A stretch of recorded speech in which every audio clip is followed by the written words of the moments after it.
Caríssimos, Renê de Paula Júnior falando. Deu aí? Vou tomar que sim. Vamos trabalhar. Vocês me fazem companhia um pouquinho? Para quem já está habituado, sabe que eu tenho um hábito meio maluco de aproveitar esse tempo morto, que é o trânsito, o caminho para o trabalho e tal, para registrar algumas impressões que, sei lá, que estão meio voando e eu não quero deixar que elas se percam. Porque isso é que acontece muitas vezes com as ideias, né? Nem sempre você está... Eu estou esbaforido porque minha garagem, quem fez essa garagem tinha que arder nas chamas do inferno. Não, deixa isso pra lá, são uns 500. Eu usei até de pretexto para um monte de analogias e metáforas e parábolas, seja o que for, mas a pegada aqui é um pouco outra. Hoje é segunda-feira, estou saindo aqui de casa, estou indo para o trabalho. E foi um fim de semana legal, porque eu consegui fazer, foi bem caseiro, e eu consegui fazer algumas coisas que eu prezo bastante. Consegui ouvir um pouco mais de alguns podcasts, consegui ler um pouco mais dos meus livrinhos, consegui assistir mais 2 episódios de uma série da BBC dos anos 60, 70, que se chama Civilization. Bem legal, tá? Bem legal. E aí, o que isso tem a ver com a bendita história da gente? Hoje de manhã fui fazer mais um hábito desses, né, meio old school, né? Tudo que eu estou falando aqui parece um pouco anacrônico, né? E eu fui ler a Lúcia Guimarães no Estadão. Lúcia Guimarães, que eu acompanho faz tempo, era uma das boas razões para eu assistir o Manhattan Connection nos seus idos tempos, nos seus bons tempos de Paulo Francis, e etc, etc. E a Lúcia Guimarães estava comentando uma coisa engraçada. Ela estava comentando que ela tinha acabado de fazer uma coisa que eu faço sempre, que é o quê? Que é doar, ou pelo menos ajudar a manter alguma instituição cultural que eu prezo. Por exemplo, eu dou essa Radiolab, que tem um podcast maravilhoso sobre várias áreas do conhecimento. Eu ajudo os caras, de tempos em tempos eu dou uma grana. A Wikipedia eu dou uma grana. Até acho que o Metropolitan eu dou uma grana. E aí ela falou, que engraçado, né? Eu prefiro dar minha... Mais ou menos por aí, eram várias colocações dela, mas o que ficou mais ou menos para mim é assim... Bom, para mim é muito mais importante eu saber que eu estou ajudando uma rádio que me ajuda a me manter informado, conectado, autêntico, que tem um puta DNA legal, do que ajudar o Mark Zuckerberg a ficar rico com uma plataforma, sei lá para que serve. E isso, esse sim acho que é o tema da minha colocação de hoje, que é o seguinte: de uns bons tempos para cá, e o que eu vou falar, na verdade, sobre alguns pontos de vista, até poderia ser considerado visto como um tiro no pé, né? Porque eu poderia estar até questionando ou colocando em xeque o meu histórico, a minha utilidade, né? O que eu sei, o que eu não sei, para que isso serve e tal. Mas o que eu quero colocar é o seguinte: na boa, nesses últimos anos, por uma série de mecanismos, eu acho que a gente ficou absolutamente concentrado em questões que são legais, bacanas, que têm o seu valor, mas que não mereciam tanto foco assim. Eu acho que o digital foi inflado. Eu digo isso como alguém que saiu da mídia de massa para trabalhar no digital e hoje está com, sei lá, se eu quiser me reinventar agora, eu nem sei por onde eu começo, mas na verdade... a minha história toda está muito ligada. Eu sou muito grato ao fato do digital ter virado alguma coisa realmente, ter virado o que virou, né? Uma coisa tão relevante, tão útil, né? Uma indústria inteira, tal. Eu sou super grato. Quando eu comecei nessa área, essa área não era uma área, então fico feliz que isso tenha acontecido. Mas, por outro lado, o que eu comecei a notar alguns anos atrás, e isso vem crescendo, é que criou-se um certo círculo vicioso, realmente vicioso, de autopromoção do digital se autopromovendo como se ele fosse a azeitona da empada, a cereja do bolo, daquelas metáforas todas, né? Você arruma uma outra qualquer, ou como se ele estivesse realmente num outro patamar e ele fosse a chave essencial para que as coisas fossem para frente ou não, né? Por que eu digo isso que é um círculo vicioso? Porque normalmente quem fez muito barulho em cima disso é quem dependia disso para viver. eram profissionais de digitais, eram experts em digital, eram agências de digital, eram veículos de digital, né? Então eu sempre uso a analogia com cirurgião plástico. Na verdade, você tem muito mais capa de revista hoje sobre estética do que sobre saúde. Também quando é sobre saúde, também é ligado a medicamento. Então existe todo um círculo vicioso de algumas indústrias tentarem puxar a brasa para a própria sardinha e às vezes desviar a atenção, ou pelo menos roubar um pouco o palco, roubar um pouco as luzes da ribalta aí, de coisas que poderiam estar merecendo mais destaque. Tá? Hoje eu estava vendo ali o Estadão, tinha, de novo vendo o jornal, né? Tinha lá um prêmio, jovens lideranças, blá blá blá, e estava lá o Romero do Buscapé, bacana, parabéns, mas puta, tinha iniciativas em educação, tinha iniciativas nisso, iniciativas naquilo, no campo das artes, umas coisas super legais e que normalmente não aparecem tanto. Tinha uma ali de educação que eu falei, pô, como é que eu só estou vendo isso agora? Eu queria ter sabido disso antes, né? Nesse meio tempo eu fiquei sabendo muito mais do Instagram, do Facebook, do Pique, sei lá o que, do Pinterest. Cara, a atenção que isso toma de todo mundo é uma coisa tão massacrante, né? Isso me faz lembrar, tem um escritor que eu assim, gosto imensamente, tô ouvindo um audiolivro escrito por ele, blá, blá, blá, que é o Mark Twain, e ele fala assim, olha, nunca compre briga com alguém que compra tinta por galão. O que ele queria dizer é o seguinte, quando você vai peitar quem tem o poder da mídia na época, né, tinta para impressão, é uma luta inglória. Então, na verdade, criou-se aí uma indústria, né, de autopromoção. Então você tem eventos colossais de digital que dão prioridade a chamar tais e tais pessoas, ou assuntos, ou temas, ou agências, ou cases, e não chamam outros, né? Você tem revistas, e você tem pautas, você tem a mídia tradicional também chamando atenção para um certo aspecto e não para outro. A coisa se autoalimenta, né?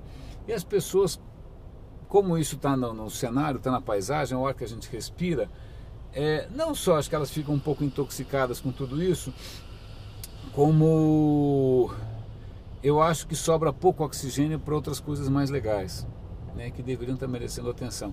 Então eu vou até fazer um meia-culpa aqui. Recentemente eu me senti bastante órfão, porque um podcast que eu acompanhava diariamente, que era o Buzz Out Loud, que era maravilhoso, que era ótimo, né? Molly Wood, né? O Brian Tom, maravilhoso. Putz, se você marcasse bobeira, eram 40 minutos por dia de discussão excelente sobre tudo o que acontecia dia a dia no digital. Aí acabou, falei, putz, e agora tal? Aí eu fui atrás de outras coisas para ouvir, e aí descobri o que eu acabo de citar aqui, que é o Radiolab, que é um podcast de Nova York, que é sustentado por, né, doações e tal, que é Radiolab com A, né, radiolab.org. E os programas dos caras são mega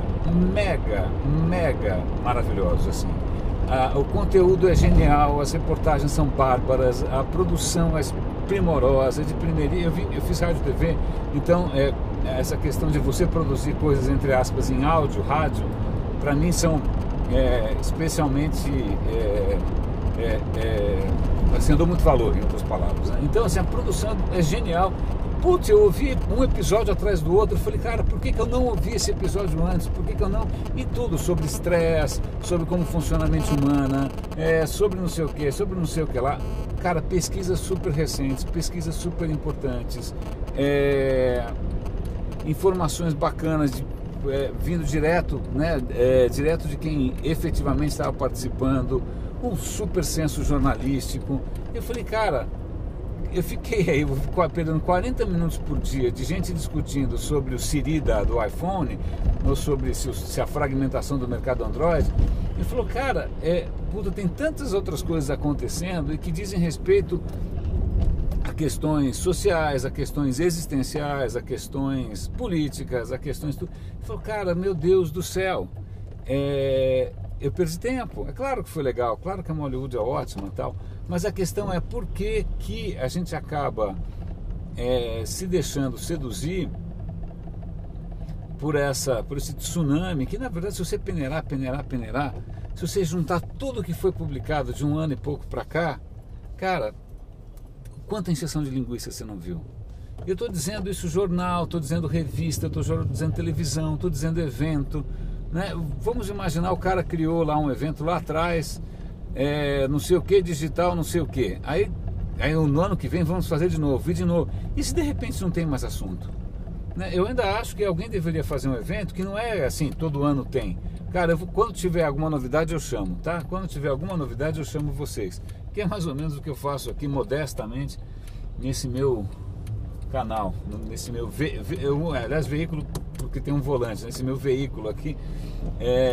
O que eu faço aqui, eu não tenho nenhuma rotina fixa, eu só publico alguma coisa quando alguma ideia nova aparece, né? Se eu fosse publicar todo santo dia, eu não ia ter assunto, né? Eu não ia ter assunto. E se eu fosse publicar uma vez por semana, talvez eu tivesse que dividir o tempo de uma maneira meio injusta e não desse a atenção devida ao que algumas coisas eu acho que merecem, tá? Então vamos voltar aqui para o tema central dessa história, que é o seguinte: na boa, eu não sei há quanto tempo vocês estão aí babando o ovo com a história toda do digital, que inclusive é basicamente onde eu trabalho, que eu sei fazer, tá? É meu ganha-pão, mas de qualquer maneira, eu não sei há quanto tempo vocês estão e quantas pessoas vêm martelando a orelha de vocês, dizendo que isso é fundamental, que isso é absolutamente novo, que isso vai matar todo o resto, blá, blá, blá, blá, blá, blá, blá.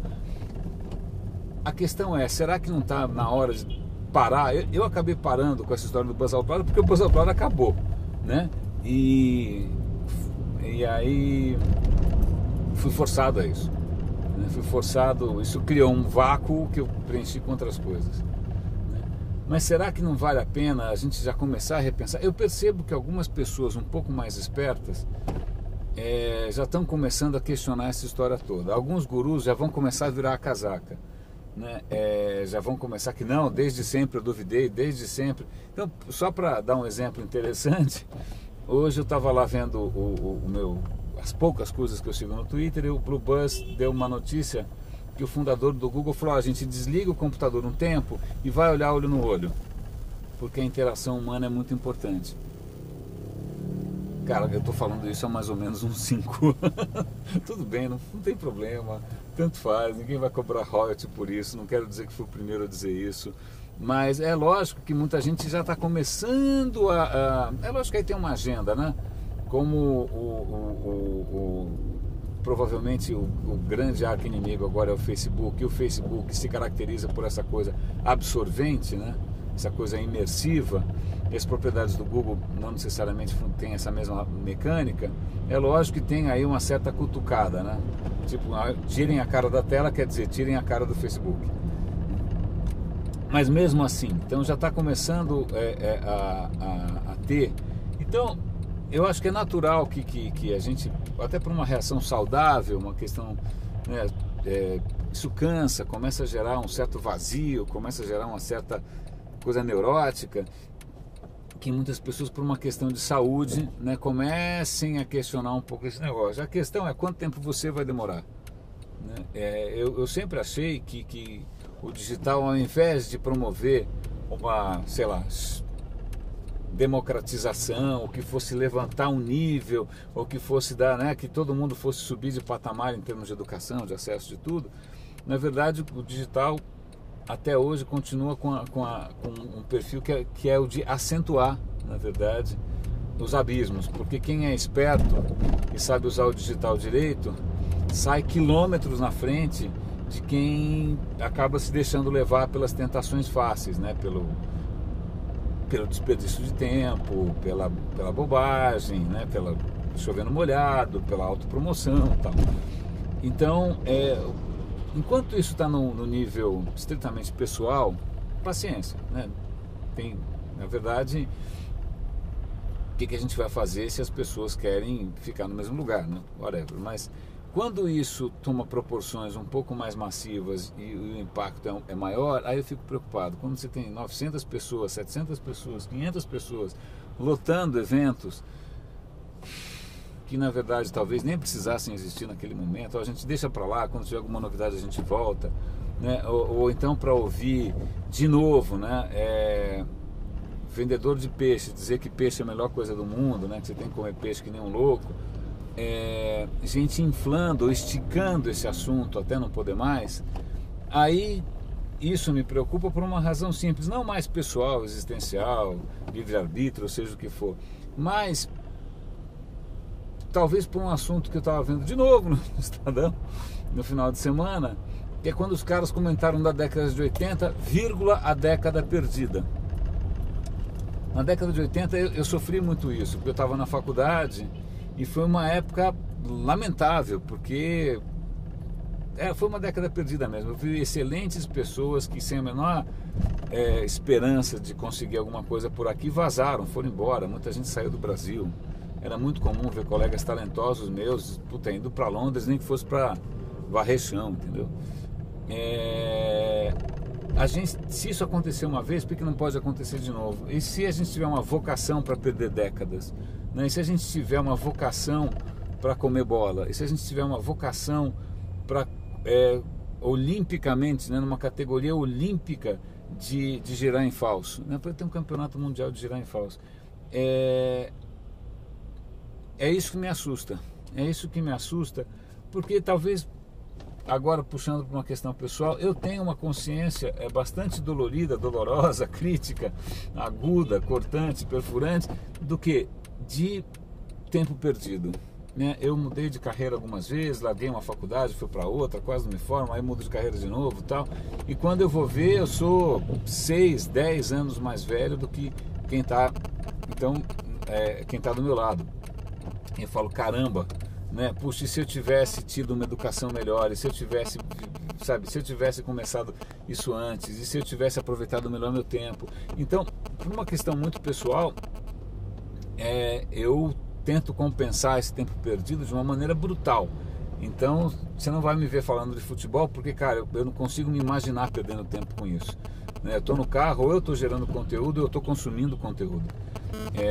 Eu estou em casa, não vou estar assistindo novela, estou assistindo um livro. Então tem uma coisa meio neurótica minha, eu assumo, de compensar o quê? Tempo perdido, né? Tempo perdido. E aí fica uma outra questão curiosa, que de novo essa maldita história de ficar divinizando, né, de uma maneira messiânica a questão técnica. Eu nasci em 64, que é o ano do golpe militar, né? Tudo bem que os militares fizeram vários planos de alfabetização, de aba 4 e tal, mas ao mesmo tempo houve uma mudança bastante dura com relação à educação, no sentido em que algumas coisas clássicas, né, por exemplo, filosofia, aprender outras línguas, aprender francês, blá, blá, blá, blá, aprender coisas de humanidades e tal, elas foram completamente deletadas. Por quê? Porque a educação era para formar tecnocratas, né? Tecnocratas são aqueles caras que são tecnicamente competentes, mas não fazem marola, né? Talvez pela pressuposição de que as coisas humanas e políticas e, né, sociais você consiga resolver de maneira técnica, de maneira matemática, de maneira, sei lá, né? E talvez a minha educação tenha sido um fruto disso. Eu estudei em escola pública até eu fiz primário e ginásio, só no colegial que eu fui para rede privada. E eu vi isso acontecer, né? Eu vi as disciplinas de humanidades serem absolutamente massacradas, né? E aí você tem uma geração, cara, que na boa, eu sei o quanto eu não sei.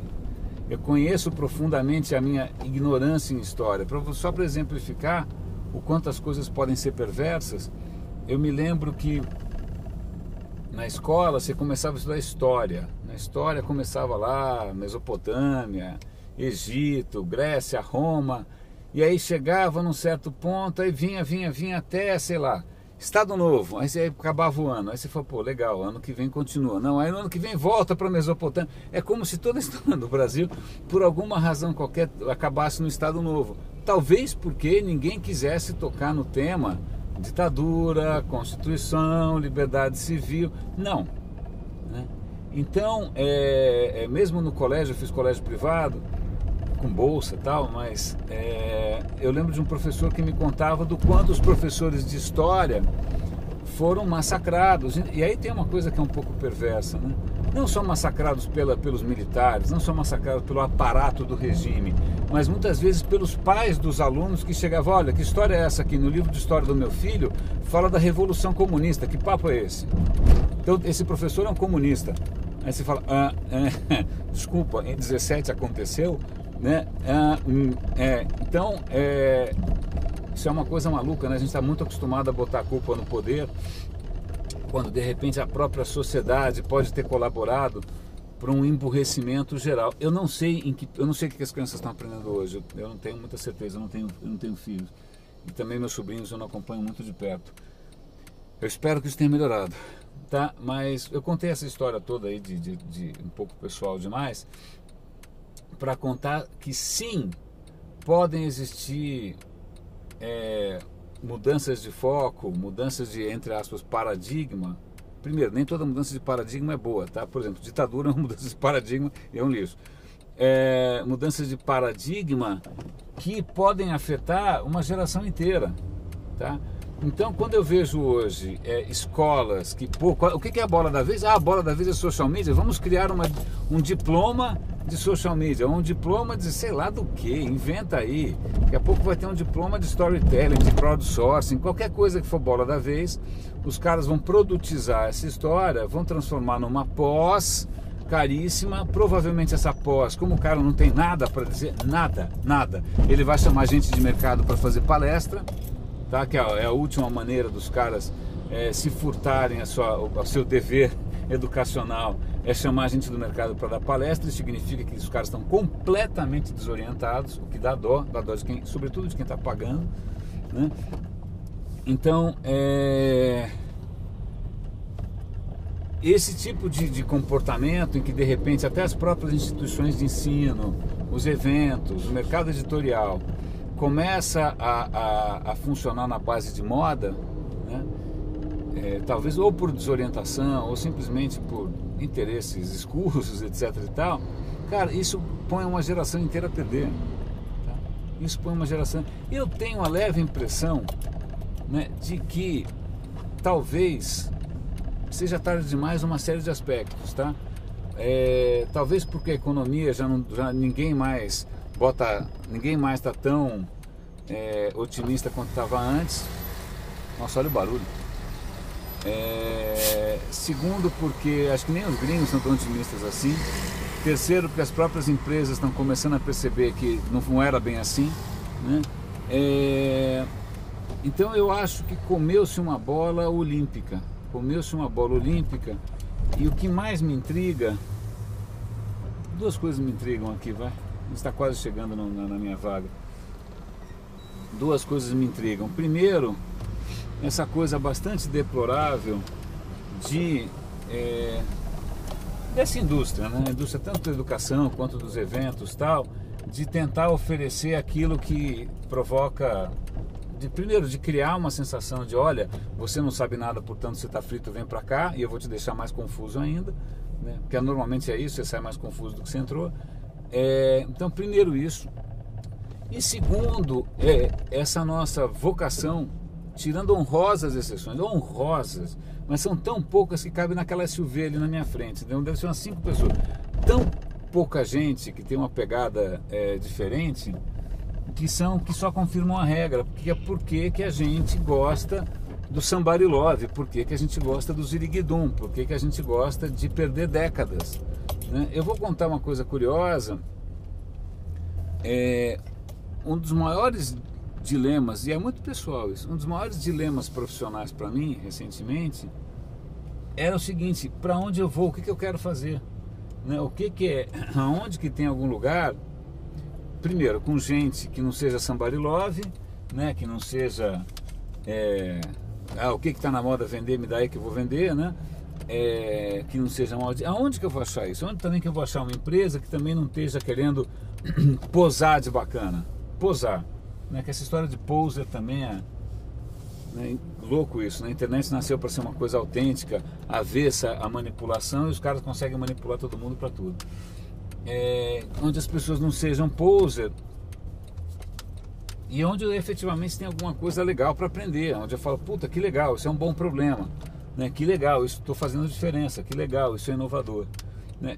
Eu demorei aí depois, eu fiquei 6 meses parado e até por acaso encontrar pessoas que eu falo, porra, meu, legal, né? Transparência, ética, consistência, coragem, pô, muito raro isso. E de novo, são as exceções que confirmam a regra, né?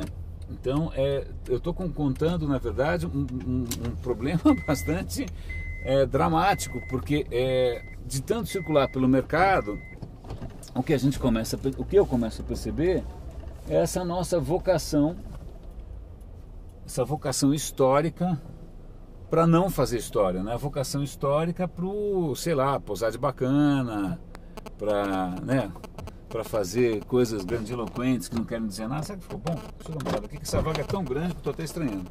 Tá ótimo. Bom, meus caros, é isso aí. Espero que tenha feito algum sentido essa história toda. Grande abraço, René de Paula Júnior falando. Roda e avisa.